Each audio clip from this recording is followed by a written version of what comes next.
Goeiedag. Hello. Sanbonani. Hello. Sanbonani. Lochani. Assalamu alaikum. I would like to extend a warm welcome back to the office to all our colleagues and clients.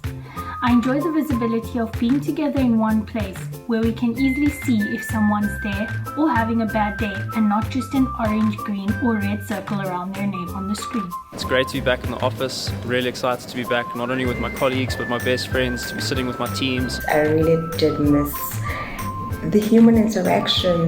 One thing I look most forward to coming back to the office is collaborating more broadly with my colleagues across divisions. I've definitely missed everyone's friendly faces and definitely the good coffee at the office. It is so nice to be back at the office, being able to interact with my colleagues and interacting with clients. It feels good to be back to the office, to interact at the canteen, by the corridors, and to fill our boardrooms with ideas on how to meet our targets and client needs. I'm looking forward to seeing my colleagues in the office and just getting back to the tune of things. I'm so excited to be back in the office, to interact with my trainees and all of my colleagues. I'm so excited to be back at the office, to see friends and just to be face to face with clients. I'm so looking forward to being back at office with our colleagues as well as our clients. I'm especially excited for the social aspect of returning back to the office. Have a great one.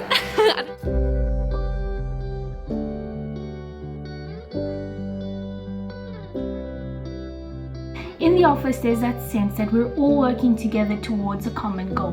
We can motivate each other, we are collaborative, we are stronger together, which pushes us to be exceptional and always do the right thing. This allows us to encompass all of the BDO values. It's good to be back. Welcome back. Welcome to the office.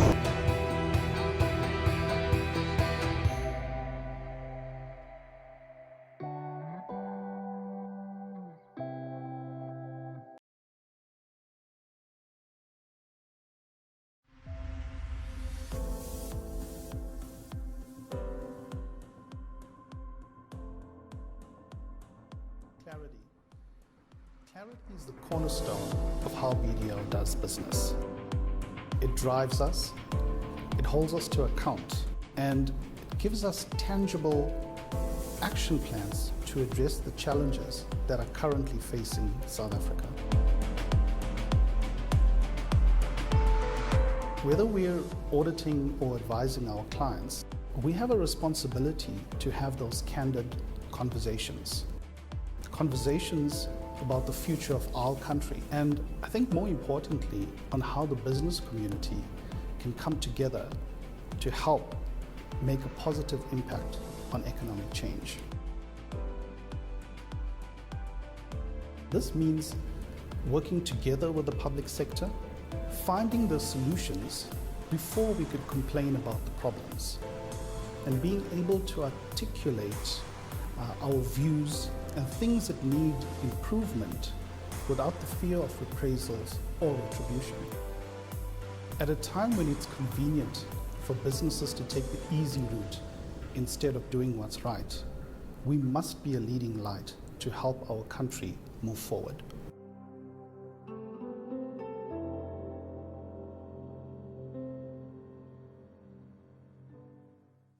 To everyone in our online audience, thank you very much for joining us on this call today. It's so interesting how our behaviors have changed over the last year. One of our guests, the Statistician General's son, Adi, normally plays hide and seek, Rusenga, in your room while you're busy on a call. And my children will, at the worst time, stick their heads around the corner and say, "Mom, is there toilet roll?" Just when I'm trying to be serious. So we've all just kind of morphed into and risen to the challenges of what online work has been. But it's lovely to see everyone in the flesh. Thank you very much for being with us today. So we're here to talk about the clarity, to talk about clarity, but the clarity charter itself for BDO was designed for just a moment, like to drive critical conversations. And I can honestly say that we don't need clarity. I mean, we need clarity more at this moment than we ever have, I think, in our country. So let me just take you back to a look at the last year, and it has been a tough one. We've had some historic numbers. The last election marked the lowest voter turnout since democracy. Less than half of those who registered to vote actually turned up. The ANC support dipping below 50% for the first time. And if you telescope back, unemployment surging to 34.4%, the expanded definition, which a lot of people will say is actually closer to the truth, 44.4%. But what's concerning in that number is that the majority of our young people are just sitting at home, 74.8% between 15 and 24 without a job. Some researchers are telling us that this number is amongst the highest in the world. We've lost millions of jobs since the start of COVID and the lockdowns. People have resorted to online learning for their children. This experience has also just shown us the huge divide to digital access, and digital transformation has some way to go in our country. Gender-based violence has also been a blight in many of our communities. Many people find themselves at the wrong end of a foot, a fist, a weapon. And while we worried and waited to see what shore we'd be flung up onto as the pandemic just cut its way through our country, people were looting from the purse that was designed to spend on minimizing exposure to loss and death. Earlier this year, we had the SIU, the Special Investigative Unit, exposing what was a massive procurement and corruption bonanza for personal protective equipment. Any number of numbers you can choose around crime and other ignominious progress markers. Look at these numbers. Realize that beneath each of these numbers, each mega fail, a country is affected personally. There are husbands and wives, mothers and fathers, young people, young men and women wondering how they're going to access opportunity. So for clarity's sake today, let's talk about where you and I stand, the citizens of this place in this time. Do we still believe that we can pull ourselves back from the brink? How are we going to rebuild trust in our institutions and individuals? How do we channel our deep frustration into outcomes that will begin to insulate us from abuse, that will keep those in charge accountable and swiftly dealt with if they transgress? I mean, the big question I think a lot of us are asking is, do we still matter? So, a very simple subject matter we've outlined for our guests today, no doubt. And let me introduce them to you. Sitting to my left is Eugen Pillay, who's Audit Partner and Head of Public Sector at BDO here in South Africa. Next to him is our Statistician General and the Head of Statistics South Africa, Mr. Risenga Maluleke. You have Mr. Trevor Manuel, who's Chairman of Old Mutual and former Minister of Finance in South Africa, and Tuto Masasa, who's Head of Advisory for BDO here in South Africa. So welcome to all of you. We have heard your titles, so I'm hoping that for ease of conversations, I will be able to just address you on a first name basis. You don't need to call me Your Excellency. Iman is fine, that will do. And I would like for this to be a free-flowing discussion in every way. So let's just be cool, guys, because there's a lot to get through in a very short space of time. So all protocol observed, and let's kick our discussion off. Eugen, let's start with you. As our host, what is BDO's expectation of our conversation today? Yeah, thanks, Iman. I think, you've mentioned a lot of issues, and I think the bottom line is that South Africa finds itself in a very tough position. Rising unemployment, the debt ratio increasing, and there's this thing called irregular expenditure as well, which is spiraling. We at BDO, we want to seek to bring clarity to the public sector, and on two major foundations, that being of accountability and transparency. We want to know what we could do as business, as people of South Africa, so that we hold our public servants accountable, and there's greater transparency so that we don't see ourselves getting to a stage in 5 years' time where the debt ratio is increased to beyond our expectations, and irregular expenditure is so far out that we can't pull back from that. I mean, and a lot was said about our debt-to-GDP ratio in the medium-term budget policy address, and that will come up later in our conversation. But Risenga, your institution, I think it holds the sketchpad of our country, right? So you give us the truths of who we are as South Africans. But in the space between your office and your home, you are observing how these numbers are about people's lives and experiences. What is your observation then on the disconnect between institutions and the citizens they are supposed to serve? I mean, Eugen was talking now about we have these institutions who are accountable. They're meant to keep all the checks and balances in place, and we have many of them in our system, but they are failing.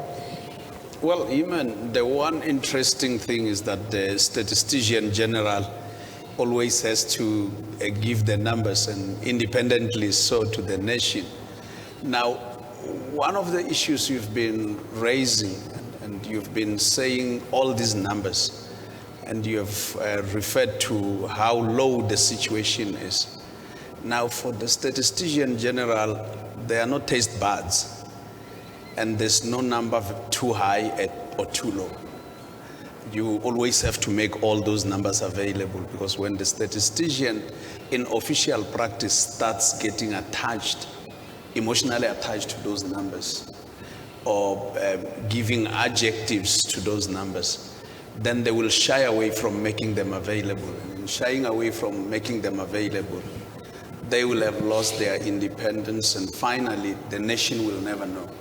But all I can say is that these numbers are about lives, human life, people's lives. They're about industry out there either performing or not performing, and the statistician general has to make them available to the public at all times. You know, this sounds like an answer I've heard before as well from even your predecessors, and I understand why you have to be agnostic to the emotion, because you have a very important and weighty task at hand. Having said that then, and let's keep you in your ambit of comfort, let's talk about whether through your office we do have a clear enough picture of South Africa. Have we tapped into everything that needs to be counted, having it counted and giving us a true picture of who we are right now? Certainly, Iman, if all of us live here and those people online venture into Alexander, it's just across the N1 from now, we are going to see people walking the streets, roaming the streets, and these are young people. And the numbers that we are producing are saying that we have about 10.3 million people, young people aged 15 to 24 years. And of those 3.3 million, they range every record that could be 3.1 million to about 3.4 million, are not in employment, education, or training. So when your numbers resonate with what you see in the society, there's such a connect. Well, Trevor, let me toss it over to you then. Let's kick off with the Bible. I mean, I'm not a Christian, but let's quote a Bible verse. And in a recent tribute at the funeral of the late anti-apartheid activist Sidima Nyane, you quoted this Bible verse from Proverbs: "A people without a vision will perish." And I think it's apt for this discussion too. Given the punishing reality of grotesque system failures that citizens live with, some of the things you Gaines touched on, and Rusenga as well, and what I said in the opening, is there still room to talk about a vision when our glasses are so soiled? Look, the point about this entire, I suppose, the frustration of where we are, and I'm not a religious person by any stretch of the imagination, but that line from Proverbs is apt. Because if you abandon where you're going to, then any route will get you there. If we don't understand as a people where we've been, if we don't understand our history, if we don't understand the changes we've been through, if we don't value things that matter, such as our Constitution, which is abundantly clear, it talks, in the preamble talks about raising the living standards of all citizens and freeing the potential of each person. So leave aside all of the rest of the Constitution. Just focus on that. And go back to what Rusenga just said. Raising the living standards of all citizens and freeing the potential of each person. If our education system doesn't work, we will never know what it means to reach potential. And therefore we will be damned. And we took the values of the Constitution and carried them forward in the National Development Plan. It's all about the same values. It's all about trying to enforce that vision. And, you know, we handed the draft, and it was essentially the final, to then President Zuma on the 11th of the 11th, 2011. It had a kind of Remembrance Day rhyme to it. And we've just passed the 11th of the 11th, 2021. And I can't find that, in spite of resolutions adopting this, both by Parliament and by the ruling party, that much has been done to implement it. So if you take a vision and you don't focus on it, you will perish. It's as basic as that, because you aren't allowing yourself to be informed by what presents. You're not allowing the evidence to persuade what you do. So regardless of how hard Rasenga and everybody at Stats SA works, and regardless of what they produce in the census next year, there's a lot of work that will go into that. If that is not used for policymaking and decisions, then as a nation we have no direction. And that's the discourse, that's the moment, that's the issues that we should be focusing on, and then we can unpack it in a variety of different ways. Again, Trevor, you know, when I listen to you again, Rasenga, and yourself, and what you've just said, and I'm only imagining what the audience here and the audience at home or wherever they're joining us might be thinking is, this has the echo of something I've heard before, that there are things, there are gifts we've been handed in terms of a plan. There are gifts we've been handed in terms of a process.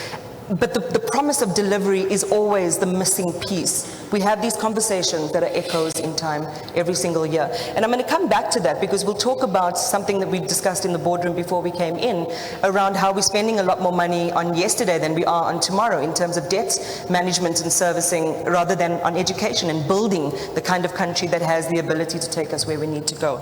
Tuto, a big, you know, sort of a term that we're going to hear repetitively in our conversation today is around accountability. But what does being publicly accountable really mean? I mean, we've got several fail-safes, or intended fail-safes, but like we heard from the Auditor General earlier this year, a lack of accountability and poor governance continues to dog our country at a local government level. And Trevor made the point earlier around Salga, and you know the fact that councillors, a majority of them, don't even know how to turn on a computer. Sure, Iman, I mean, it's very sad, and I'll come back to that. I mean, if we look at where we are as a country, when I started work, I mean, it was a thriving time, and I knew I was going to get a job. But you hear the statistics that you guys are talking about. I was talking to a Stellenbosch professor who actually is teaching economists, you know, and he was saying his students have absolutely no hope. Absolutely no hope in this country. And as a result, we kind of see all of these young people move out of the country. So there is going to be a gap around brain drain that we're going to face as a country, of those that are educated and those that are kind of, you know, somewhere in the middle are pretty much hopeless and they can't find jobs. But coming back then to an issue of accountability, I think if I reflect, and maybe I'll wear a little bit of an auditor's hat as an auditor, to say there are so many, both in actually public and private sector, there are so many mechanisms and governance sort of layers that you know, have been put in place in South Africa. We look at PFMA, we look at MFMA. We recently, as of 2019, we saw, you know, various bills that have been sort of elevated. The PA Act, for instance, with then bringing in to give a little bit more teeth to the Auditor General to act on material irregularities that do take place. We've seen Palmer as well, kind of, you know, bringing in the issue of disclosure around sort of, you know, financial interests of public servants. The question is actually the implementation that you spoke about, and I think Trevor spoke about it in terms of the NDP and the monitoring thereof. But I also want to maybe challenge us as citizens to then say the citizen activism. You know, there are all these checks and balances that are there, but how active are we given all of those checks and balances, you know, to kind of keep those that should be accountable. And you'll see towards the end, I mean, what we discussed in our pre-talk and the setup for this was, what do we give people that's going to have the ability to shift the needle in their context where they live? But you talk about the MFMA, the Municipal Finance Management Act, for example, and again, let me toss this one to you. The system itself, there seems to be a problem there in the way that it functions, even with the best pieces of legislation or legislation that's intended to work effectively. If you go back to the AG's report earlier this year, 46% of recoverable revenue and equitable share were used for salaries and council remuneration. Do you know what the staggering number was? Only 2% was actually spent on maintenance expenditure. So again, you can have, you know, the system and this architectural design of how things should work, but deep inside, the truths of why this dysfunctionality is happening, they are being told. So you know, how do we resolve that issue? We must keep in mind that accountability is taking responsibility. And if you really come down to it, it's a culture of taking responsibility. The question is this culture prevalent? So hold on a second for me again. Let's see if we can get your mic. All right, just keep talking. I think we'll be good.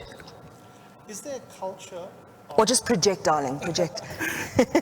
Is there a culture of accountability at municipalities? Is that fine? Thanks. So, yeah, is there a culture of accountability at municipalities? And if you look at the report, you've mentioned the report that's come out, there's a staggering number of audits that haven't been completed, number one. And it actually goes into detail to say that there's no source documents. How can there be no source documents for spending that has happened? You've spent money and you've got no source documents for it. You know, if I look back at the numbers, and to me the numbers are quite jaw-dropping. If you look at just 2020, we've incurred 100 billion rand worth of irregular, unauthorized, and fruitless and wasteful expenditure. Now, one would accept that not all of that 100 billion relates to fraud and corruption, but all fraud and corruption is included in that 100 billion. In fact, that amount could be higher because of the lack of supporting documents. So we don't know. That number could be 120, it could be 130 billion. And I think, you know, if we look at the rising debt to interest ratio, so we're borrowing money, okay, on one hand, to fill the budget, to cater for the expenditure. We're borrowing money, we're incurring interest. And on the other hand, we've got this irregular expenditure. Iman, there's a hole in the bag. What are we doing to close that hole in the bag? Risenga, ideas? Well, one interesting issue is I look at the numbers all the time. We do look at data coming from the municipalities in terms of the non-financial census of municipalities, as well as the financial side. And we get these records from the municipalities. It's quite interesting that the point that you started off with, right from government in general, that indicates that we're spending more money on salaries.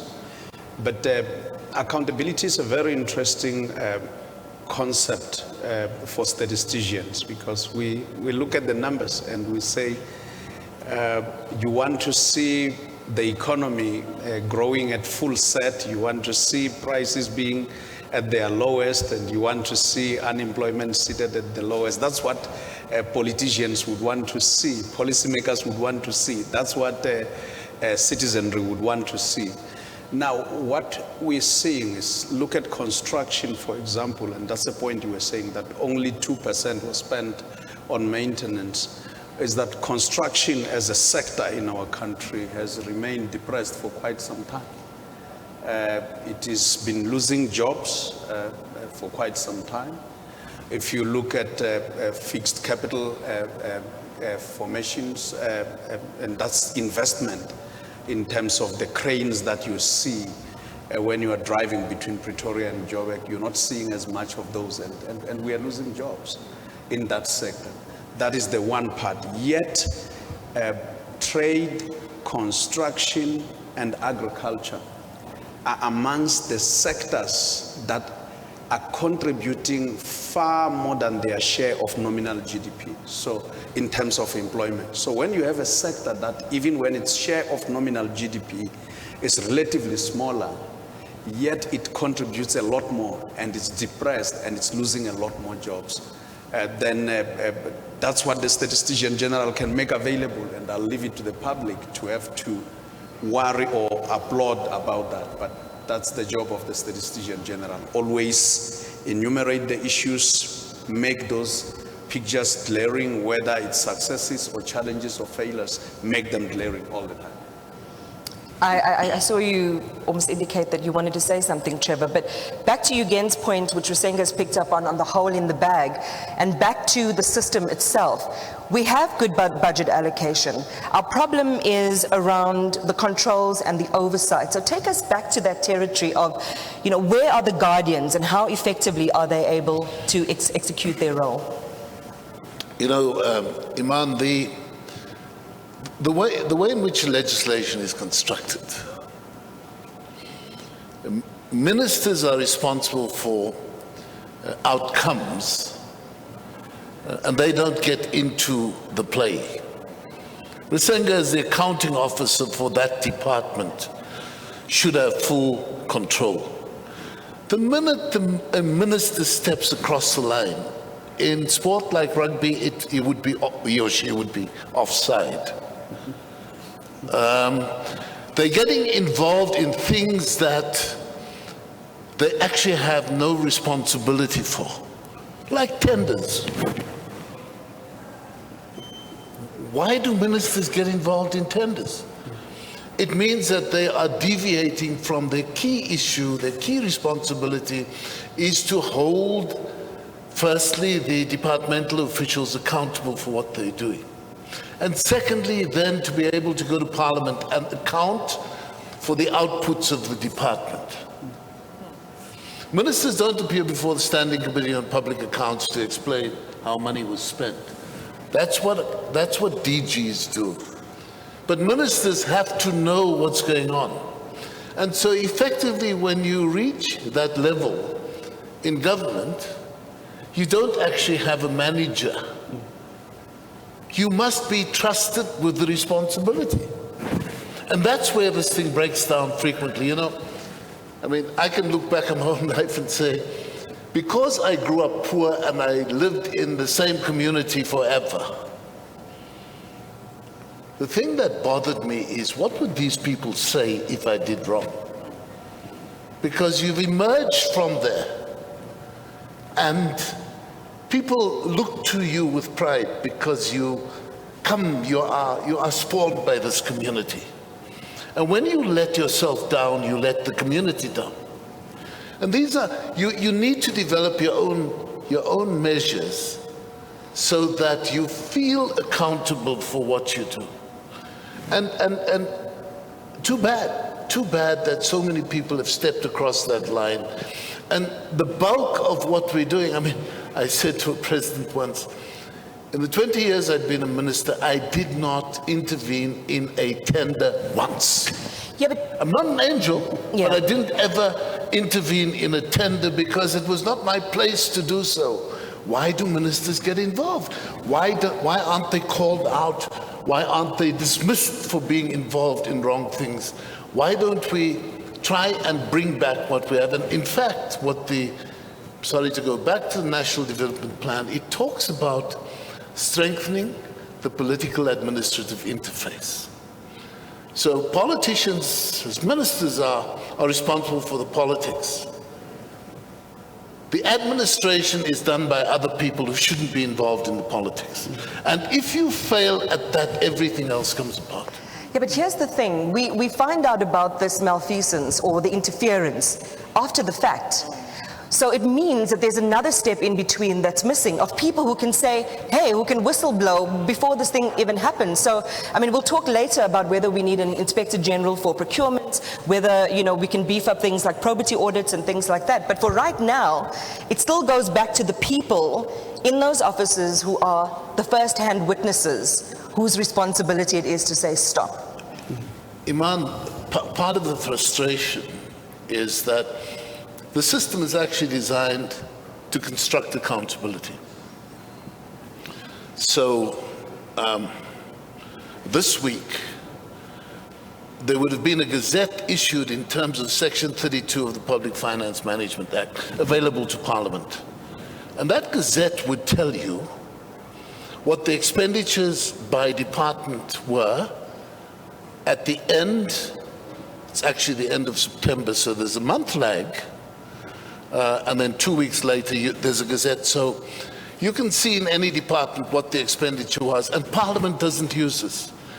Since since this provision was introduced 20 years ago, there would have been 240 gazettes issued. And I can tell you without fear of contradiction, not a single one of those has been used by Parliament. So what do parliamentarians do there? Why are we so tolerant of people? And you know, the minimum salary for a parliamentarian is 1.2 million rand a year. Why do we allow this to happen?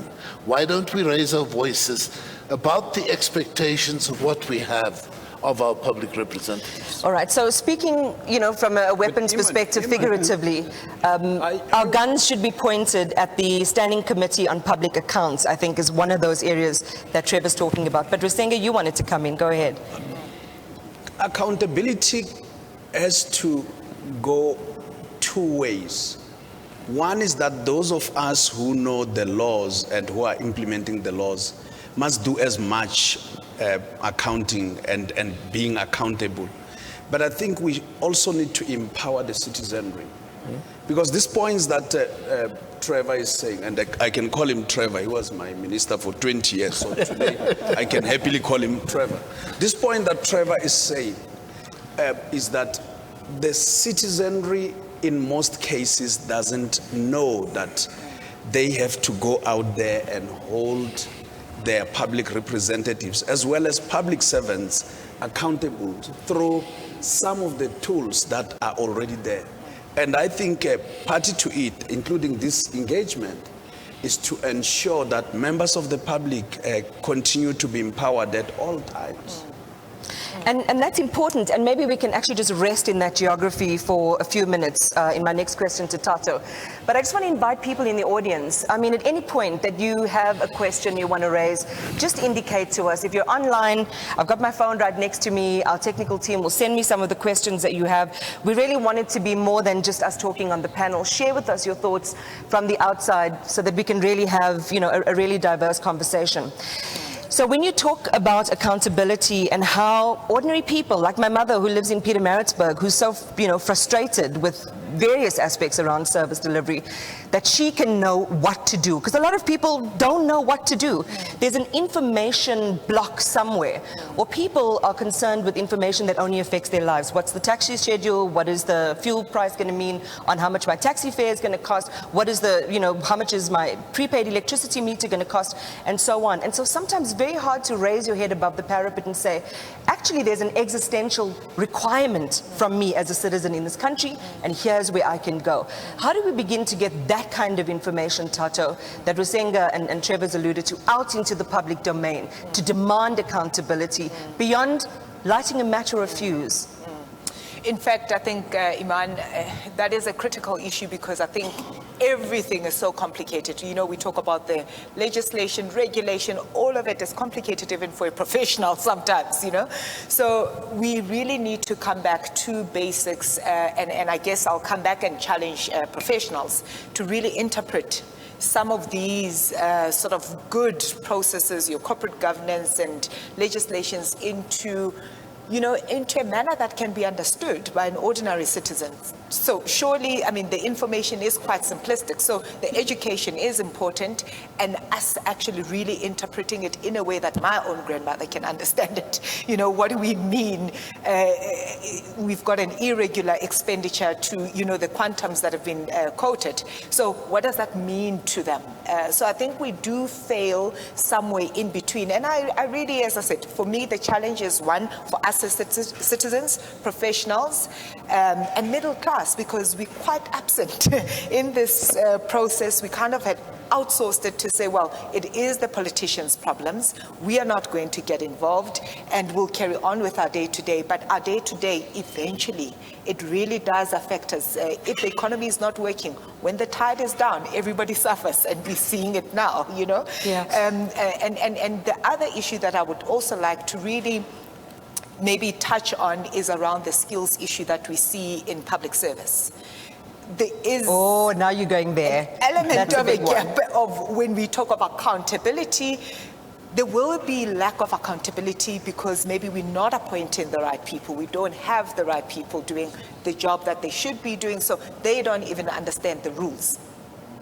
I mean, there were, I think many of us got a number of, WhatsApp messages where one municipality, we were told a municipal manager has grade 11 internal audit lead in that particular municipality has a grade 12, those type of things. We have allowed it, and we hear, and I think we talk about it, but we don't act on it. Look, the common person's argument in refuting that might be people with degrees do bad things in a very big scale. So the ability to be ethical, to be intelligent even, is not always qualifications-based. But I think the spirit of what you're saying is you need people who are up to the task to be able to deliver, whether they have a grade 11 education, but they've worked in the community, or they've worked in, a finance office, or they have some awareness of how all of these things feed into each other.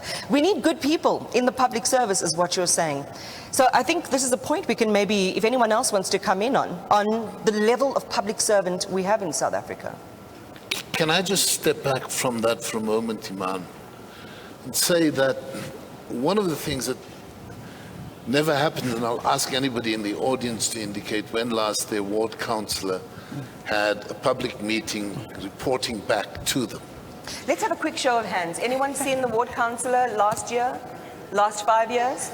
Last 10 years? No one in the room. Well, you see, this is the problem. The Municipal Systems Act actually finances ward councillors to have a minimum of 4 public meetings a year reporting back. Now, once you introduce that, the MPs who are assigned to constituencies are going to feel left out of the process.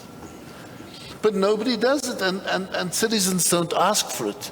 And you don't have to deal with this thing at the level of abstraction that actually excludes people. You can deal with these issues in quite a basic way, and very importantly, allowing people to ask their public representatives questions. I mean, unfortunately, in the local government elections of the 1st of November, I don't even know who the candidates were from any of the parties. I saw names on the ballot paper, but I didn't know them, and they didn't bother introducing themselves. There's something fundamentally wrong with the system in the way in which it happens. So if that's what happens at public representative level, then I think the same issues apply in respect of the public service. You see, the points that Tato raises about the municipality that impacts on Lichtenberg is fundamentally important. I don't know if the head of internal audit knows the debit from a credit. But if the head of internal audit doesn't feel confident in what he's doing, he will not, and it is a he in this case, will not be able to get up and raise with counsel the fact that there are violations. Because he's beholden. He's beholden to somebody, because I know he went to grade 11. I don't know whether he passed grade 11. And I'm not putting anybody down. I'm saying that if you don't have competent people doing the tasks, but if that's bad, the person responsible for water and sanitation in the same municipality perhaps went to the same school, left school at grade 11, and suddenly they're required to provide water and sanitation. And so when the largest employer in the municipality, it happens to have been Clover Dairy at the cheese factory, says, we can't work here, we can't live here, refuse is not collected, we don't have access to clean water and sanitation, we're moving from here. It impacts on the lives of those 800 people who now are unemployed and their families. And this is how these things work together.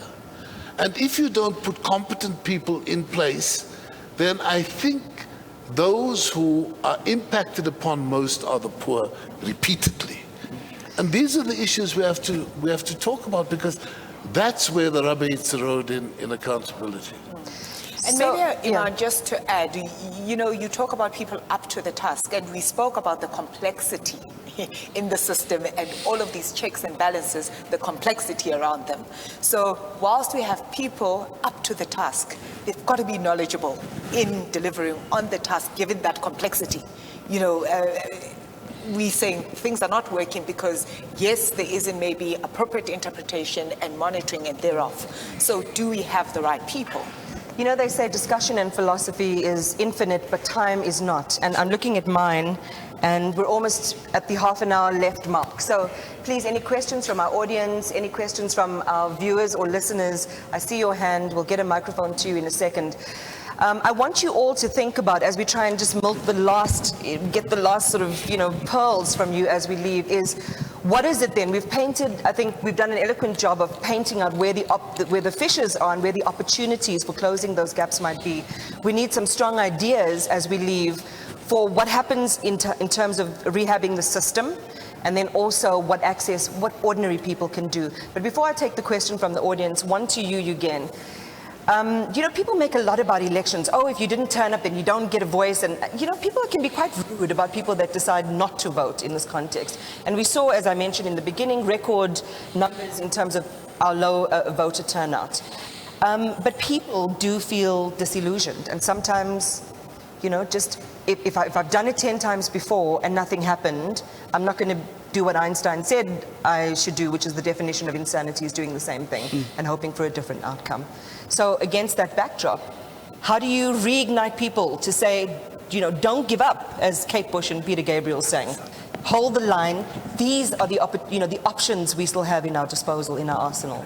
Yeah, I think, Iman, people are just fed up, because if you look at it historically, unemployment has been continuously high. The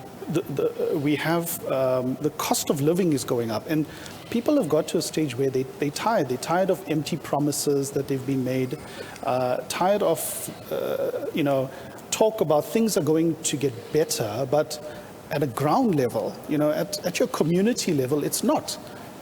Waste is not even getting picked up. So how are things getting better? There's an important comment that's been made or question, do you know your ward councillor? And, for local government, all well, because if you have a problem with your road or your water, then if you do know that ward councillor with him, you go to him or her and have that conversation. But let's have a look at the riots that have happened in KZN and Gauteng. The issues that came up in that are much deeper than just your local pothole, your local roads having potholes. It's about poverty, inequality, political opportunism. And I agree that, there was a criminal element to that as well. But what channel does the citizen there that's sitting without a job, a 25-year-old, what channel does he have to approach national government or provincial government and say, I've been unemployed for all this time? There isn't. I mean, that's a sobering perspective, Eugen. Hi there. Hi, my name is Edward, and my question actually links to all of this, because we spoke about the ordinary citizen keeping people accountable. And me as an ordinary citizen see no other avenue other than an election to try and keep people accountable. So I'm just trying to understand, how can we keep people accountable? Because I can see these issues are being raised by public. My perception is that we hear you, but we will decide what we will do and not prioritize. And I've actually spoken to my ward councillor, so I've actually got him on WhatsApp. So that's an interesting one. Put your hand up, and I said nobody in the room. He didn't host the session. I spoke to him one-on-one when we did have problems. But I just see that almost as an ordinary citizen, the only element or only avenue I see to keep anyone accountable is through an election. Because other than that, when you raise it, it's up to the officials selected in the different or appointed whether they will decide whether you to act to it or not. Is that the correct process, or is there actually another process that you could almost force people to hold people accountable? All right, panel. Anyone? My own sense of it, Iman, is that you need to do a number of different things. Let me cite an example. You mentioned SCOPA. Now, back in the day, the position of chair of SCOPA was given to a person from the largest opposition party.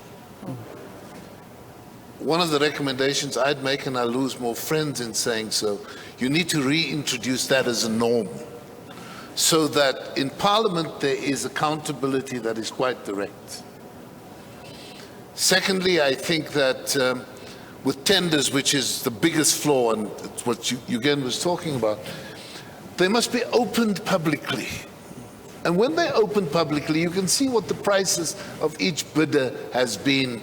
It doesn't take away the right to vary for whatever policy direction there is, BEE scores or local manufacture.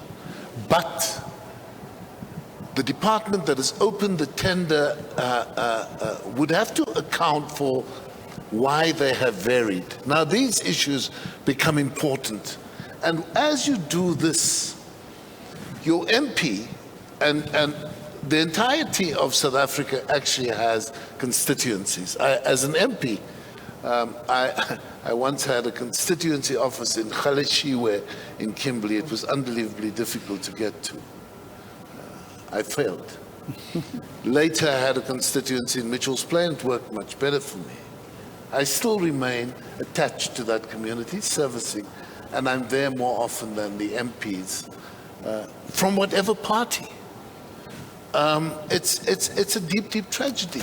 You see, across the world, MPs are expected to hold what they call clinics in communities. You saw in the UK where a Tory MP was stabbed while he was holding a clinic.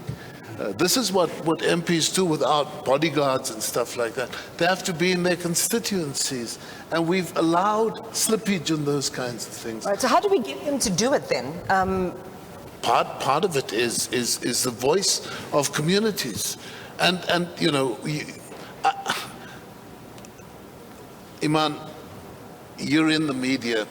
My sense of it is that our media are too focused on entertainment and too unfocused on public education.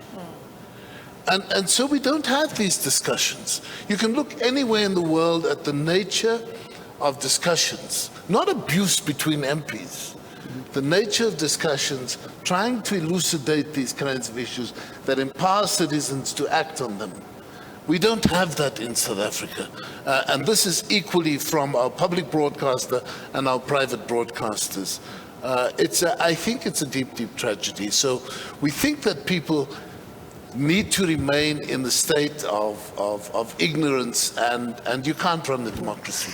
I think it's there, but I don't think it's prolific enough. I mean, you know, you see certain, you know, agencies or media organizations that will have citizen reporting, will have those connections. But the trouble with information, as we said at the beginning, is it does reside in a certain band. If you've got access to digital, you've got access to being able to, you know, look at a report that isn't going to be published and brought to your door, you're in a much better position than people who otherwise will not. But ideas again on how we activate citizens, or else, okay, I'll tell you what we do. Because I've got loads of questions building up. Maybe I'll just put some of these questions to you, and maybe Rusenga, this one for you. And I know that you want to stay in the numbers. That's your comfort and your duty. But do you believe that there is appetite within government, questioner asks, and the ruling party to root out corruption and prosecute those found guilty thereof? And I think as you prepare to answer that, let me just quickly share one snapshot of where we're sitting in terms of our efforts to root out corruption. And this is such a concerning statistic for me. Just give me a tiny second to go to look at some of the, you know, the fact-finding missions we have been on. Some of the, you know, like State Capture Commission of Inquiry, for example, ratcheting up. I can't find the number on my iPad almost immediately. But, you know, those numbers are, okay, here it is. So State Capture Commission is the most expensive judicial investigation in our recent history. The price tag is 780 million rand. And let that, you guys work with money, you know what that means. It is huge. Judge Ian Farlam's inquiry into the Marikana massacre, 135 million. Judge Willie Siriti's arms deal, and I know there's a whole lot of controversy around that, 150 million rand. And if we asked people whether we thought this money was well spent, I'm not sure we're going to get a resounding yes, but I'm also not sure that we got the accountability outcome that everyone was after in these particular, and we were waiting to see on state capture. So, you know, again, we've got things, but how do people make things, how do people have more teeth in getting accountability? Iman, I come from a village and where they say the good and the bad goes to the chief. So if you are having a ceremony, you go and inform the chief. And if tomorrow you have a cow that calves in 2 or 3 cows usually calf in 1. If there are 3 calves coming out of a cow, you take it to the chief. It's disrupting the social order. And that is an issue about trust. You trust your leaders. You trust your leadership, that when you're doing well, you inform them. When things are not going well, you go to them.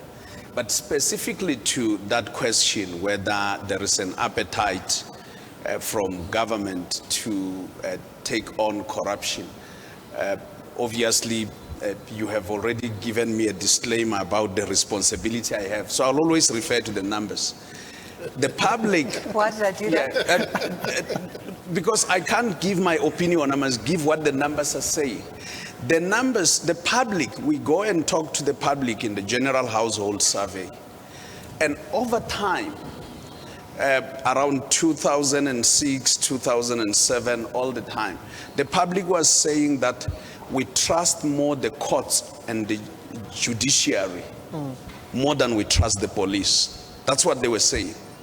Then come 2010, 2011, somewhere, the public start trusting the police. And while both trust for the police and the courts is declining in the public's eyes, as of 2017, 2018, the trust for the police is about 54.2%. That's what the public is saying. And the trust for the courts is 45%. And what it tells us is that the public is saying that, yes, cases may be reported, whether it's corruption or anything, the police will come and arrest the people, but the courts will not be able to deal effectively with those. So it's not how I believe, Iman. The statistician general doesn't believe. The statistician general measures and says what is happening out there. Fair point. And to that point, though, you know, when you're talking about police in particular, I mean, here's another number we can chew on. The fact that, and Tuto, in our briefing, I think you made this this point. We're often left as the public to make up for the ineffectiveness of public institutions, of certain public institutions. You mentioned the police, and the private sector takes over those responsibilities. You know, the amount of money we're spending on private security, because there just isn't enough police officers available, is north of 160 billion rand. If we, you know, I mean, it's a mind-boggling amount, but what people are doing is saying, so if the system doesn't work and if I have the means, I'm going to check out and do it anyway. But we're just hyper-exposing people who are dependent on those systems and institutions. I'm going to ask you not to repeat something that may not be entirely true. I don't think we have insufficient police, members of the police service. I don't think that they are under-resourced in terms of vehicles and so on. I think that there isn't the slightest modicum of management in the police service. And so they're never available. They don't do patrols. They don't actually arrest, as Rusenga says they do. I don't know what they do. They are employed, but they don't work. And that, I think, is where the system breaks down. So let's not repeat what Becky Clele says, that it's a resourcing problem. It's actually not a resourcing problem. It's an administration and management problem, so they don't get out into the communities and do what they're meant to do.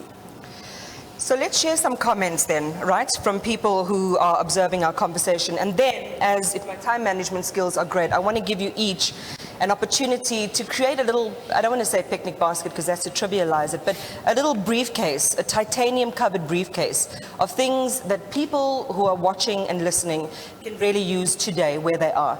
Is there an office they can call? Is there a person they can go to? Is there something they can do, to the point that you were making in the audience, that keeps them connected to their agency as citizens? Because the problems are many, they are varied, and they are complex.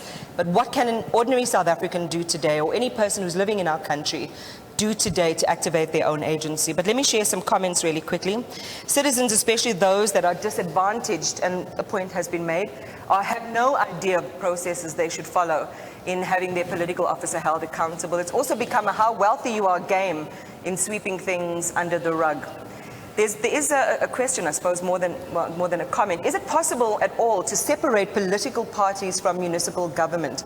The goal of elections seems to be about power, not service delivery. Political parties don't deliver sufficient quality staff. I suppose that it is a negative or a naive view.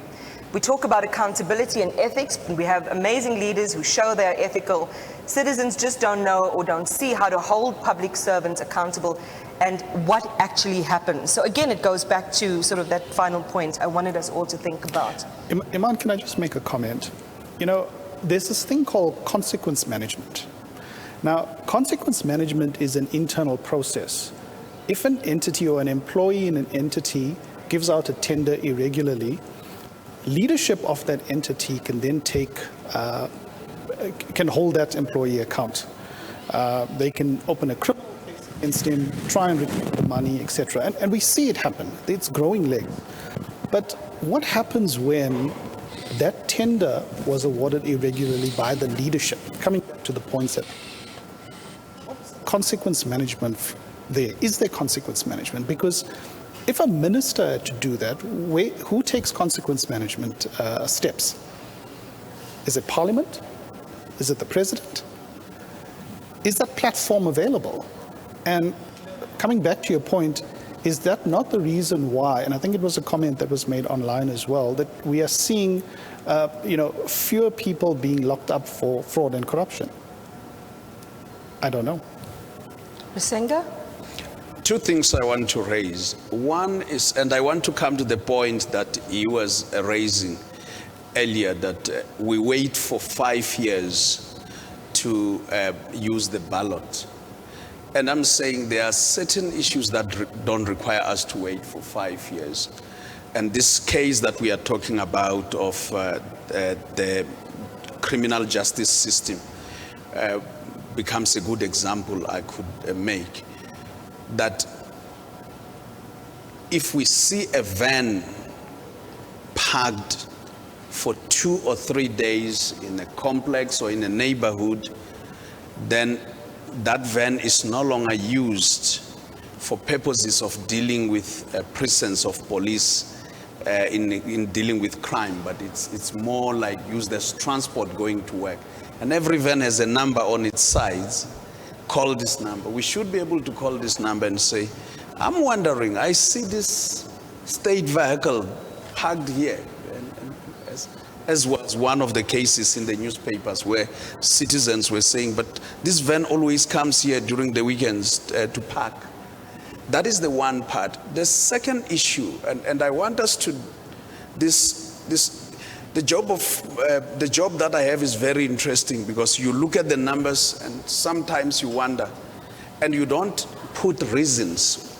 You just look at the numbers. You can't put reasons unless you have gone to look at them.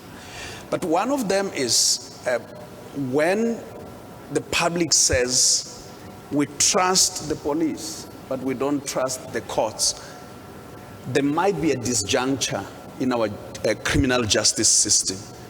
And this is a point that Trevor was making earlier, that then when we were in the room discussing that, why don't we have more people arrested when there are serious problems? The point is that disjuncture that the public is telling about, it's either you have a case where the police go do something, but the investigations are not sufficient enough. And then the courts come and say, but how do we deal with this case? This case doesn't meet the standards, so we have to let Risenga go. And it can't just be like that. I think and not only the criminal justice system, everything, even accountability in terms of our accounts. We can't wait for the Auditor General to come at the end of the day. We have to interface with all the stages of accountability, because the Auditor General comes at the end. Yeah, I'm thinking. Can I just go back, sure, Iman, to the question? Where do people find their public representative? While I'm sitting here, I just opened the site. It's called People's Assembly. People's Assembly is a site, and they'll give you the names of all of the members of Parliament, where their constituency offices are. There's a facility, public messages sent to this politician. So where people have sent messages, even those issues are recorded, right? Alternatively, you can go into the area where you live, put that in, and the site will give you the closest constituency office. Now, if we don't use this facility, we don't actually know who represents our interests. We can't hold them to account. So if anything, I'll put in a plug for People's Assembly and say to people, use it, please use it. Hold the feet of MPs to the fire. That's one thing. The other thing is, I think that we should be a lot more insistent that MPs should be trained. I mentioned the salaries that MPs earn. Now, you can't go through life in a professional firm. When you earn that kind of money, you are expected to be trained. They must be trained. They must be trained to read a budget. They must be trained to read a balance sheet. They must be trained to ask questions. They must be trained to speak and not just read speeches badly that were prepared for them by public servants. That is what's caused the breakdown in accountability. Those are the kinds of issues you've got to put on the list of remedies that we must insist on to ensure that there's better accountability. It sounds a bit like the Chinese system of ascendancy in political office. I may be wrong in quoting the Chinese example, but my recollection says that I think you have to serve sort of 4 terms in some capacity officially before you can ascend to higher office. So you've got to have the goods before you can get in the door, essentially. But think about, and you may already have some ideas, Tuto, but when we think about the context, the fiscus is more strained now than ever. I know, Minister Enoch Godongwana, did a job of kind of laying things out in the MTBPS about where we're going, where some of the pressure points were. But we do need technocrats or qualified people in key responsibilities, in roles that will help us to reduce things like our sovereign debt, widen the tax net, but also do the critical thing of accelerating economic growth and development. So how can the private sector help? I mean, I know, and don't shoot me down, but private sector is not perfect. We know this. There have been fines for malfeasance and bad behavior and so on. That's a conversation for another day. But for today, how can they partner in a way that transfers best practice, hygienic systems, deploying the kind of technocratic skills that you have in the private sector? I mean, you can't be in this office, right, unless you have proper qualifications. Sure. Iman, I think I'll go back to the issue 1 of engagement. I do think we really need to continue and insist on engaging the government.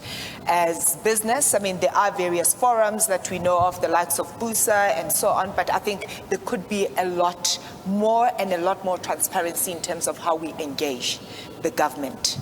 So, as I'm saying, there are ways of business that it kind of groups itself and insisting on certain things to particularly engage the government. I mean, you talk about the fiscus.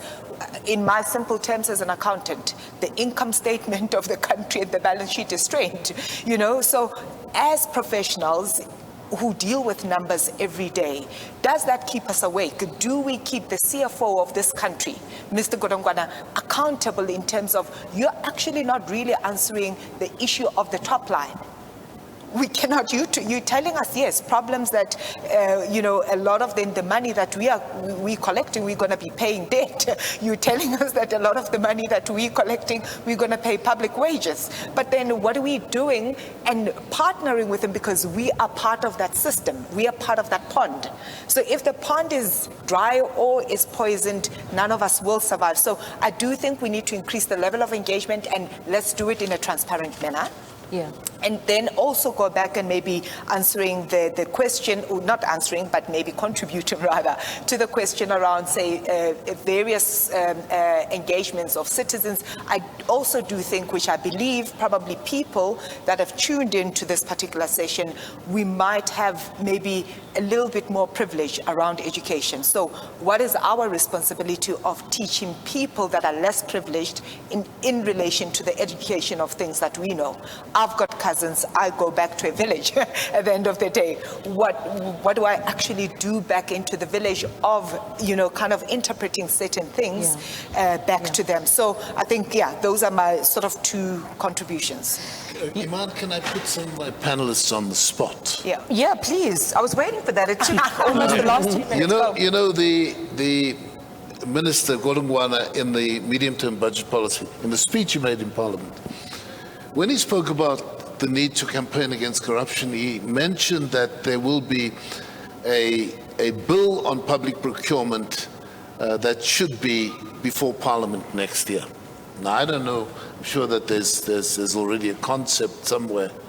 So let me ask Eugen and Tuto, as two bosses here in BDO, to start a process here to take it across the profession, to ask from a blank sheet what should be in that bill and to raise the issues now and to invite more comment on the bill so that when the Minister of Finance places the bill before Parliament, society has a view of what could be in that bill. And you turn the heat on Parliament then to consider a piece of legislation on public procurement that is actually different from what we have at the moment. So, Again, the gauntlet's been thrown down. Iman, I'm happy to take that challenge. I'm actually happy to. You know, if you look at the public procurement bill, it's in its draft phase.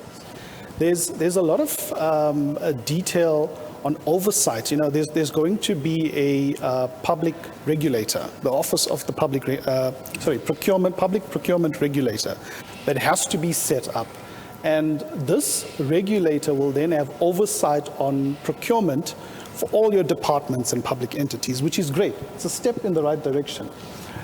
Part of that bill says that they have to ensure a system of transparency.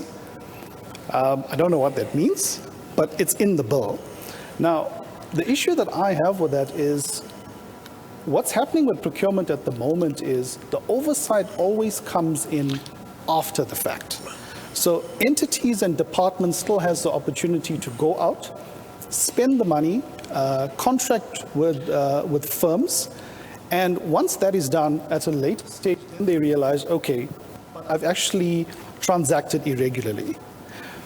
My challenge and what I would like to put forward to Treasury to make the one amendment to this bill is, can we have a process, and I'm calling it probity audits because it's a term that's used, but can we have a process in the public procurement bill where tenders over an amount of, say, 50 million, if you want to call it, and that number can be debated, has to go through a process before it's awarded? Because if it goes through the process before it's awarded, it means that irregular, unauthorized, and fruitless and wasteful expenditure gets stopped at day one. Not 12 months later when the AG comes in, or even further than that when we realize that it's irregular in nature. You've got your working document ready? These pieces are written down? Memo ready to deploy? Okay, we're going to come back to you again on this one. Let me take a question from the floor. There's a gentleman there, and then I'm going to have to bring this to a close. Go ahead. Yes. Thank you. Is it I think it's okay if you remove your mask. The mic is sanitized and you're sitting far enough away. Yeah, I was just checking if it's on. Yeah, my question kind of raised earlier, and I'm glad Trevor put a spotlight on public sector, for instance, to say what are you going to do? Mine is a deep worry about the level of apathy that people who I really truly believe are capable of making a difference, they just do not have the appetite to participate. You've mentioned lower vote turnout, and I'm sure if you go to all these organizations that are influential, the people that can really make a difference if they were to participate just don't. The feeling I have is that the people that really can make a difference are hiding in very high walls in the Sentin areas or Constantia, wherever they live, which for me is a situation that's really not sustainable. Just about anything you look at has got flaws, but the people that can really make a difference don't participate. So my question to the panel is what really can be done to get the right sort of people to participate? I mean, the framework is there, Trevor's mentioned it, but the right people just do not have the appetite to participate. How do we get that right? Let me start by mentioning a name, and I think that when we look at procurement issues, we should never forget the name of Babita Deokoran. Never. And other whistleblowers who have suffered. You know, I'd left the finance ministry and there was a chap who worked in procurement oversight. And he arrived in a province and he had a call from a number he didn't recognize that said to him, "You get back to Pretoria now." And they reminded him of a guy who was strangled in his hotel room in Pietermaritzburg. They said, "You better remember that and know that we are watching you very carefully." Now, unless you take forward the consequence management, unless we empower the NPA, and it might mean setting up special courts, we could do it for 2010 World Cup. Why don't we do it given the pandemic of corruption? And not delay this process for as long as people are out on bail, and try and fast track the justice to deal with corruption so that people feel that wrongdoing is being punished swiftly. They can see it, they can feel it, they can touch it. Others would be discouraged in the public service from being involved in corruption. And all of us, I think, will feel much better about protecting good people in the public service. I mean, it's very sad you raise a question of people in high walls in your Santin and disengaged. And I think for me it is a real tragedy because we live in an integrated system. So, the disengagement, it really doesn't pay off for anybody. Everything is pretty much integrated. If we are not engaged as people within the proximity and high walls, sooner or later those walls are going to come down in any case. I think what's interesting, if you look at the voter turnout trends, is actually people from the wealthier suburbs turned out more than people in informal settlements and so on. And that, there's a real story to be told in why that is. But I think when you're mentioning Santin, you're also saying people who might have served, who know the inside, know the lay of the land, they've got a hack on the space, they need to get back out and give back to the public sector or to the public service. I think that's probably the point you wanted to touch on. Look, we said a lot of things today. There was no way in hell that I thought we were going to hit every single mark that we'd established for ourselves at the beginning of this conversation. But the nice thing about shaking out carpets and sofas is that you find the hidden treasures in between. There are things that you have said today that give us pause for thought, that give us something that we can do.